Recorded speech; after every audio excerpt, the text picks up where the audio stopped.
네, 이렇게 글로벌에서 있었던 뉴욕 증시와 더불어서 중요한 이슈들 함께 체크를 해봤습니다. 간밤에 실적 발표도 상당히 많았고요. 중요한 내용들 있었는데 어떻게 시장 상황 흘러갔는지 보겠습니다. 김민아 앵커 마감 상황 전해주세요.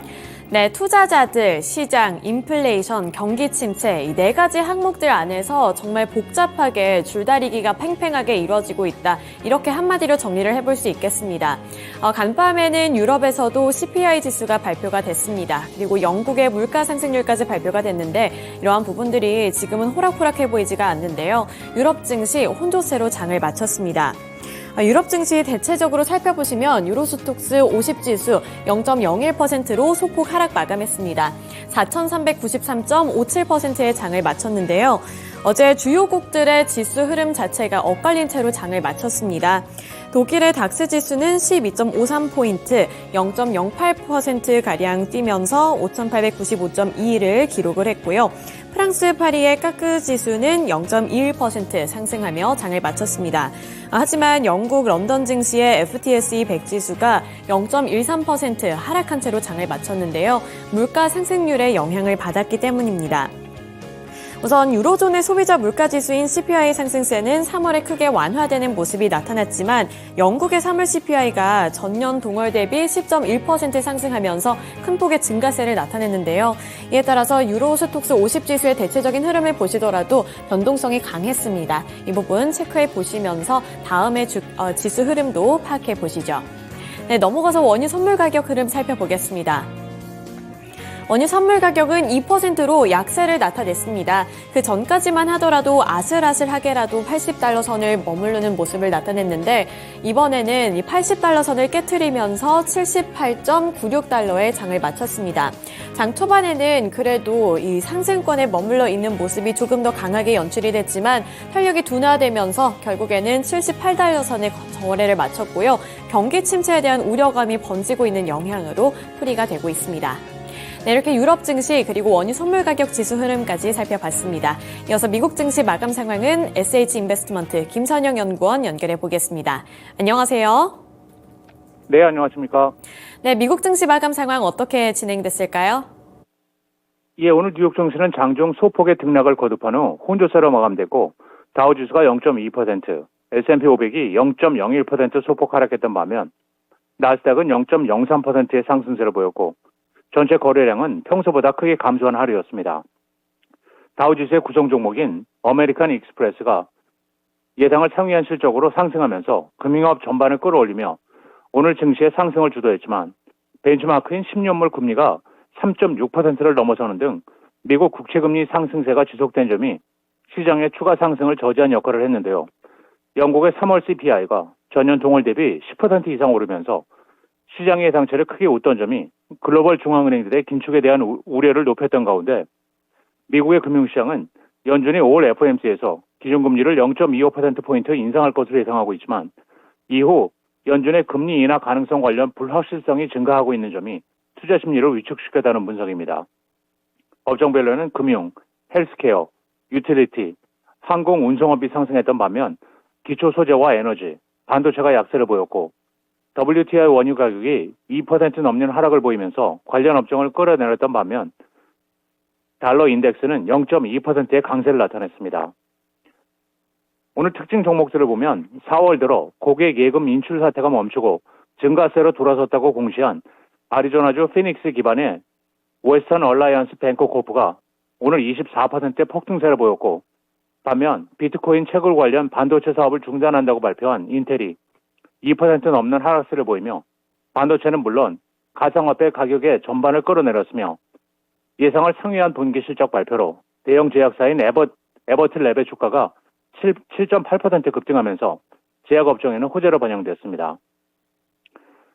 대만의 세계 최대 파운드리 반도체 업체 TSMC가 미국 애리조나에 2개의 공장을 건설하면서 최대 150억 달러의 보조금 수요를 예상하고 있지만 미국이 지급 조건으로 내건 2가지 조건에 대해서는 강하게 반발하고 있는 것으로 알려지고 있습니다. 월스트리트저널에 따르면 TSMC는 미국의 기밀 정보 사업 정보 열람과 초과 이익 환수 등의 조건 철회를 요구하는 것으로 전해지고 있는데요. TSMC의 마크 리우 회장은 미국이 조건을 바꾸지 않는다면 워싱턴과 협력하는 것을 단념할 수 있다면서 아리조나에서 반도체를 생산하는 것은 대만에 비해 최소 50%가 더 많은 비용이 소요될 수 있다며 악조건을 무릅쓰고 미국에 공장을 지었지만 고객 정보나 제조의 노하우를 내놓으라고 하거나 잠재적인 이익을 공유하자고 요구하는 것은 억지스러운 미국의 요구라고 주장을 하고 있는 가운데 TSMC는 애리조나에 400억 달러를 투자해 2개의 파운드리 공장을 건설할 계획이며 이 프로젝트에서 약 60억에서 70억 달러의 보조금 요청을 예상하고 있는 상황입니다.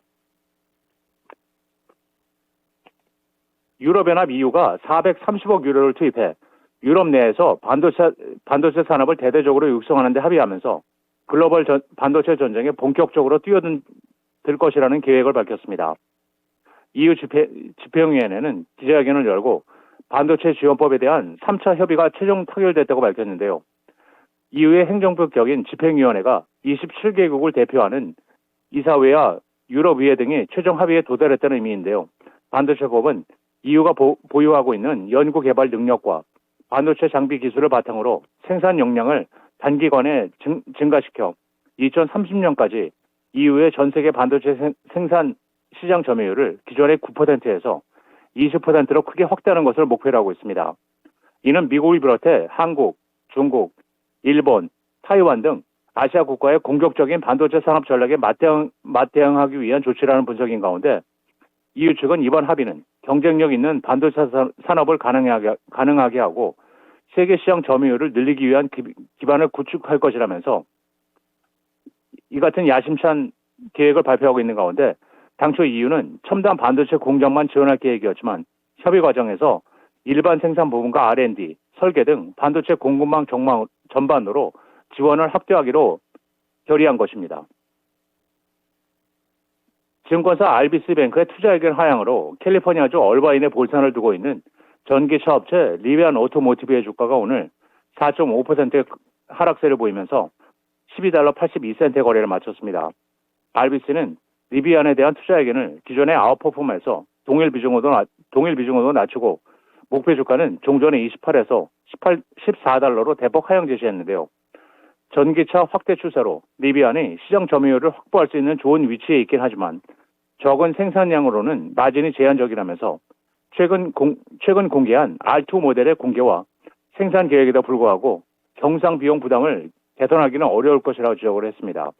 또한 올해 전력 반도체 부품 조달 등 공급 업체들의 기반을 늘리고 차량에 필요한 모듈 수를 감소하는 등 설계 등을 여러 가지 설계를 시도하고 있지만 여전히 5만 대의 생산으로는 고정 비용의 개선 여지가 거의 없다고 덧붙이고 있습니다.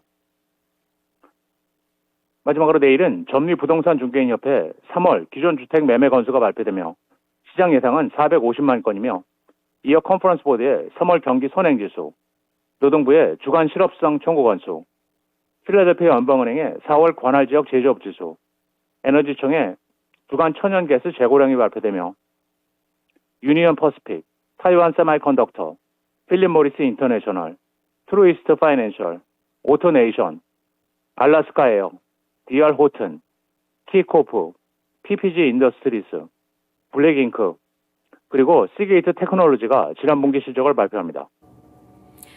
네, 주요 증시 일정까지 함께 들어봤습니다. 오늘 말씀 고맙습니다. 네, 감사합니다. 네, 유럽 증시 마감 상황 그리고 미국 증시 마감 상황까지 전해드렸습니다. 이어서 전일장 국내 증시 마감 상황까지 함께 살펴보시죠. 어제 코스피 지수가 소폭으로 상승한 채로 장을 마쳤습니다. 하락 출발했지만 기관의 매수세에 힘을 입으면서 소폭 상승하며 장을 마쳤는데요. 0.16% 오른 2,575포인트에서 장을 마쳤습니다. 장중의 변동성은 강했는데 이 기관의 매수세가 유입이 되면서 결국에는 이렇게 상승한 채로 장을 마친 건데요.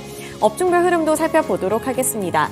어제 보시면 움직인 섹터는 뚜렷하게 나타나고 있습니다.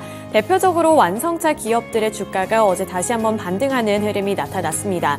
완성차 업체들 미국의 인플레이션 감축법에 보조금을 받지 못한다는 악재 소식 때문에 그 전날까지만 하더라도 하락하는 모습이 나타났었는데요. 어제장에서는 실적 호조 기대감 및 여러 가지 호재에 따라서 급등하는 흐름이 나타났습니다.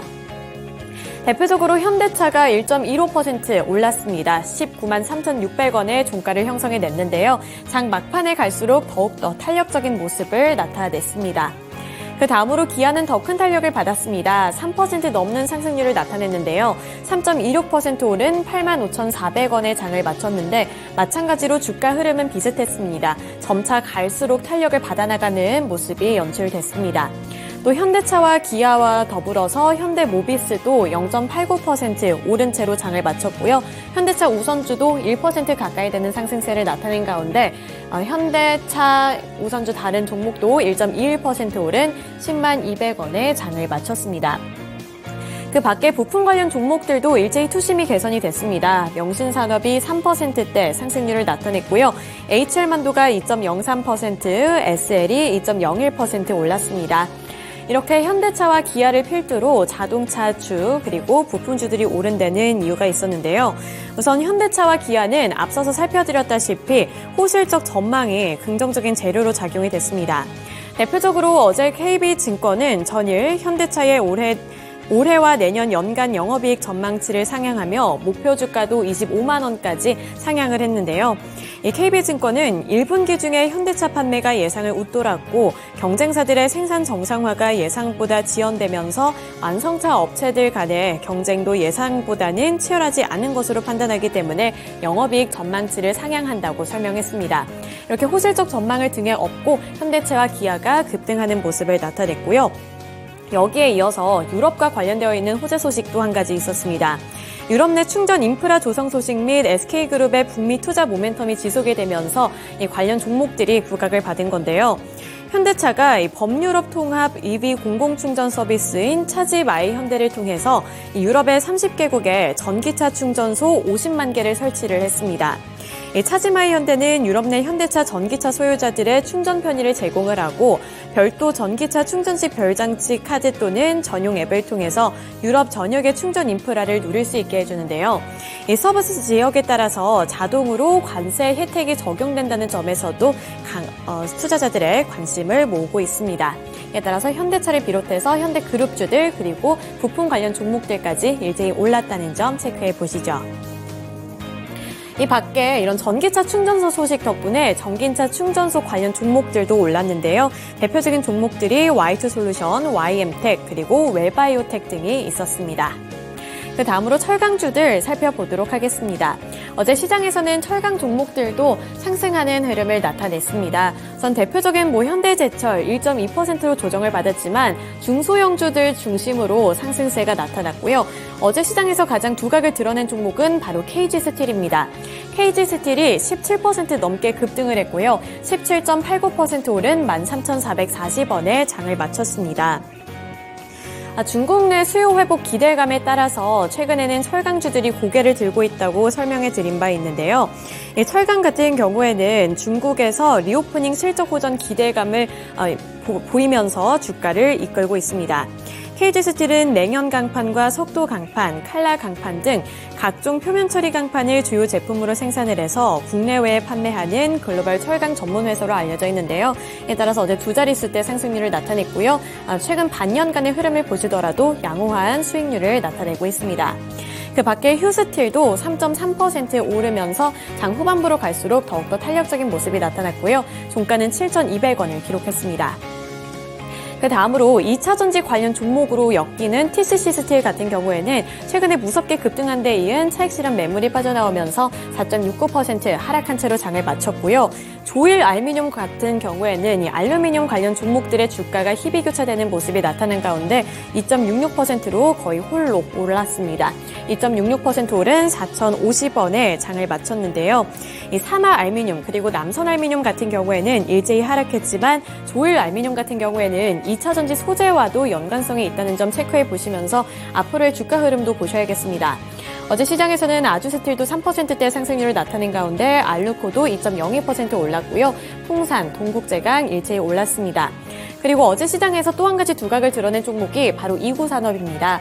이구산업이 24.64% 오르면서 6,980원에 장을 마쳤는데요. 구리 재고 부족으로 인해서 가격이 급등하고 또 중국의 영향을 받으면서 주가 역시 강세를 나타냈습니다. 최근 경기 침체 우려가 지속이 되고 있지만 구리 가격은 상승세를 지속할 것이라는 전망이 나오고 있는데요. 구리는 경기 선행지표로 여겨지고 있기 때문에 이러한 전망이 갖는 의미가 상당하다고 볼 수 있습니다. 전 세계적으로 구리 수요가 늘어나면서 공급 부족 우려감을 안고 있고요. 현재는 톤당 9,000달러의 선인 구리 가격이 10,000달러를 넘길 수도 있다는 전망이 나오고 있습니다. 또 런던 금속 거래소에 따르면 현재 구리 재고량은 세계의 일주일치 소비도 감당하지 못할 만큼 부족한 수준이라고 하는데요. 여기에 이어서 중국 내 경제 회복 기대감이 커지면서 이 관련 종목들이 주목을 받았다는 점까지 고려를 해보셔야겠습니다. 이구 산업이 구리 관련 종목으로 엮이면서 어제 급등한 종목입니다.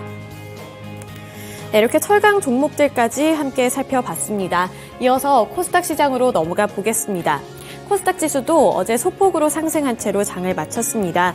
코스닥 지수는 0.02%로 909포인트에 장을 마치는 모습이었는데요. 이렇게 코스닥 시장은 연일로 909포인트 선에서 장을 마치는 모습이 나타나고 있습니다. 탄력은 장 후반부로 갈수록 둔화가 됐는데요. 업종별로 보시면 혼조세가 나타나고 있습니다. 어제 시장에서도 결국에는 주목을 받았던 게 이제는 말해모의 종목이죠. 바로 2차전지 소재 종목들이었습니다. 에코프로빔은 0.68% 소폭 하락했고요. 그동안 또 올랐고 조정을 받은 다음에 반등 움직임을 나타냈었던 에코프로가 어제 시장에서는 다시 한번 6%대 하락률을 나타내며 61만 6천 원 선까지 다시 한번 내려앉았습니다. 점점 갈수록 주가가 빠지는 모습이 연출됐다는 점 확인해 보셔야겠고요. 이렇게 대형주들 말고 나머지 중소형 종목 위주로 상승세가 나타났습니다. 그 전에 LNF 같은 경우에는 3.53% 올랐다는 점까지 체크해보고 넘어가겠습니다. 3.53% 오른 34만 7천 원 구간에서 장을 마쳤습니다. 이어서 2차전지 소재 종목들에 대해서 조금 더 설명을 해드릴 텐데요. 국내 배터리 업체들 미국의 인플레이션 감축법의 수혜를 받을 것이라는 분석과 새만금의 배터리 투자의 본격화 기대감 지속 등의 상승세를 나타냈습니다. 최근 미국 정부가 발표한 이 인플레이션 감축법 세부 지침에 따른 보조금 지급 대상 전기차에 LG 에너지솔루션과 SK온이 배터리를 공급하는 차종들이 대거 포함된 것으로 나타났는데요. 국내 배터리 업체는 대규모 미국 현지 생산을 앞둔 시점으로 이번 IRA 수혜가 현지 점유율 확대에 마중물이 될 것으로 전망이 되고 있습니다. LG 에너지솔루션은 보조금을 지급하는 대상인 제너럴 모터스 차종에 모두 배터리를 공급 중이라고 밝혔고요. 이러한 소식에 투자 심리가 일제히 개선이 됐습니다. 다만 코스피 시장에서 잠시 보셨겠지만 이런 셀업체들은 어제 주가가 탄력적이지 못했지만 오히려 2차전지 소재 종목들이 개별적인 호재 이슈에 따라서 상승한 채로 장을 마쳤습니다. 그리고 이어서 2차전지 장비주들까지도 어제 급등하는 흐름이 나타났는데요. 어제 2차전지 장비 종목들 살펴보도록 하겠습니다. 2차전지 장비 종목으로는 대표적으로 하나기술이 있었는데요. 하나기술은 이렇게 장비주들로 엮이기도 하지만 흑자 전환 예상까지 받으면서 급등을 했습니다. 하나기술의 1분기 매출액은 338억 원, 그리고 영업이익은 5억 원으로 흑자 전환에 성공할 것으로 전망이 되고 있고요. 출하 물량 공백 기간으로 영업이익은 비입에 수렴할 것으로 보이고 상반기는 신규 수주 확충, 하반기는 실적 성장 궤도에 들어설 전망이라고 봤습니다. 그리고 이 하나기술 같은 경우에는 국내 2차전지 장비업체로는 유일하게 국내 2차전지 제조 3사인 삼성 SDI, LG전자 그리고 SK이노베이션을 고객사로 확보를 하고 있다는 점 체크해 보셔야겠습니다. 그 다음으로 어제 시장에서 두각을 드러냈던 종목은 현대무벡스가 있습니다. 2차전지 관련 장비 수주 소식에 상한가를 달성했는데요.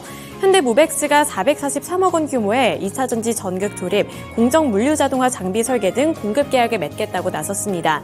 이는 최근 매출 대비 21.08%에 해당하는 규모인데요.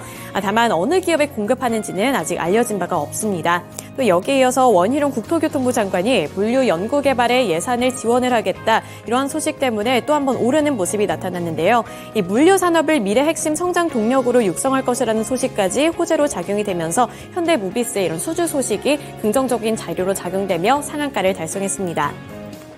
네, 마지막으로 SP시스템즈도 어제 눈에 띄는 흐름을 나타냈는데요. 로봇 그리고 2차전지 사업에 대한 기대감이 반영이 된 결과였습니다. SP시스템즈는 로봇과 스마트 팩토리 그리고 2차전지 등 이 3축으로 성장을 하겠다는 기대감을 받고 있기 때문에 어제 장에서도 10%대 상승률을 나타내면서 장을 16,500원에 거래를 마쳤습니다. 네, 이렇게 코스닥 시장에서의 특징주들까지 함께 알아봤고요. 글로벌 증시 그리고 국내 증시 마감 상황 전해드렸습니다.